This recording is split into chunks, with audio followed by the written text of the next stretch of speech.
Harish Rao, KTR व राजेंद्र एक हफ्ता मूसा नदी के मकानात में क़याम करें। राजेंद्र की पार्टी तब्दील लेकिन जहनियत बरकरार। लाख रुकावटें आ जाएं, मूसा नदी तरक्याती प्रोजेक्ट बहर सूरत मुकम्मिल होगा। रेवंत रेड्डी। चीफ मिनिस्टर रेवंत रेड्डी ने शहर की तरक्की से मुतालिक प्रोजेक्ट्स में अपोजिशन पर रुकावट का इल्जाम आयद करते हुए कहा कि लाख रुकावटें आ जाए लेकिन मूसा रिवर फ्रंट डेवलपमेंट प्रोजेक्ट पर बहर सूरत अमल किया जाएगा। शिल्पा कला वेदिका में मुनक़िदा तकरीब से खिताब करते हुए चीफ मिनिस्टर ने कहा कि मूसा नदी को खूबसूरत बनाते हुए लंदन और अमेरिका की मशहूर नदियों की तरह तरक्की देने के लिए प्रोजेक्ट तैयार किया गया है। इन्होंने सवाल किया कि जब गुजरात में Sabarmati river front development project पर अमल किया जा सकता है तो फिर मूसा नदी की तरक्की की मुखालिफत क्यों। चीफ मिनिस्टर ने कहा कि मूसा नदी के आहागीर इलाकों में रहने वाले अफराद कब तक गंदगी और बदबू में जिंदगी बसर करें। हुकूमत की जानिब से मुतासरा खानदानों को मकानात तामीर किए जाएंगे और उन्हें बेहतर मुस्तकबिल दिया जाएगा। चीफ मिनिस्टर ने प्रोजेक्ट की राह में अपोजिशन की रुकावटों को तनकीद का निशाना बनाते हुए कहा कि हुकूमत को बेहतर तजावीज पेश करने के बजाय मुखालिफत की जा रही है। इन्होंने कहा कि ईटेला राजेंद्र ने पार्टी तब्दील कर दी लेकिन इनकी जहनियत तब्दील नहीं हुई। ईटेला राजेंद्र दरअसल केटीआर और हरीश राव की जुबान में बात कर रहे हैं। मेरी राजेंद्र से अपील है कि वो मुखालिफत के बजाय गरीबों के साथ खड़े हों। चीफ मिनिस्टर ने कहा कि केटीआर, हरीश राव और ईटेला राजेंद्र इन पर बुलडोजर चलाने की बात कर रहे हैं। हुकूमत इतनी तादाद में बुलडोजर कहाँ से लाएंगे? सरकारी खजाना तो लूट कर आप लोग चले गए। इन्होंने कहा कि बाज़ गैर जिम्मेदार अफराद मूसा नदी तरक्याती प्रोजेक्ट के खिलाफ बयानबाजी कर रहे हैं। रेवंत रेड्डी ने कहा कि सिर्फ मूसा नदी का दौरा कर लेना मसाइल से वाकफियत के लिए काफी नहीं है। फैशन शो के रैंप पर चलने के बजाय केटीआर, हरीश राव और ईटेला राजेंद्र को मूसा नदी में मौजूद मकानात में कम से कम एक हफ्ता क़याम करना चाहिए। चीफ मिनिस्टर ने अवाम से अपील की कि अगर ये कायदीन दोबारा आए तो उन्हें मकानात में एक हफ्ता क़याम का मशवरा दें ताकि अवाम को दरपेश मसाइल से वाकफियत हासिल हो।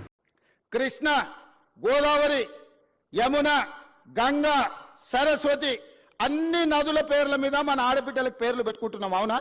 మన ఇంట్లో ఆడబిడ్డ పుడితే కృష్ణానో, కావేరో, గోదావరో, సరస్వతో, గంగానో అని నదుల పేర్లు మన బిడ్డలకు పెట్టుకుంటున్నాం. ఏ తండ్రి అయినా ఆయన బిడ్డకు మూసి అనే పేరు పెట్టుకున్నాడా? ఇన్ని నదుల పేర్లు, పవిత్రమైన నదుల పేర్లు మన ఆడబిడ్డలకు పెట్టుకున్నప్పుడు మూసి అనే రివర్ పేరు ఏ తండ్రి అయినా బిడ్డకు పెట్టుకున్నాడా? ఎందుకు పెట్టుకోలే? ఆ మూసి కంపు కొడుతుంది కాబట్టి, మూసి మురిగిపోయింది కాబట్టి, మూసిలో విషం చిమ్ముతున్నది కాబట్టి ఆ విషం, ఆ కంపు, ఆ మురికి మా బిడ్డల పేర్లు పెట్టుకోవద్దని తల్లిదండ్రులు ఏదైతే అనుకుంటున్నారో ఆ మూసి మురికిని ప్రక్షాళన చేయాలనుకుంటున్నా నేను.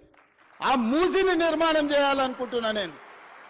ఎందుకు యమునా, సరస్వతి, గంగా, కావేరి పేర్లు పెట్టుకున్నప్పుడు మూసి అనేందుకు మన బిడ్డలకు పెట్టుకోకూడదు? ఆ మూసిని అద్భుతంగా నిర్మించినప్పుడు తప్పకుండా తల్లిదండ్రులు వాళ్ళ బిడ్డల పేర్లు మూసి అని పెట్టుకుంటారు.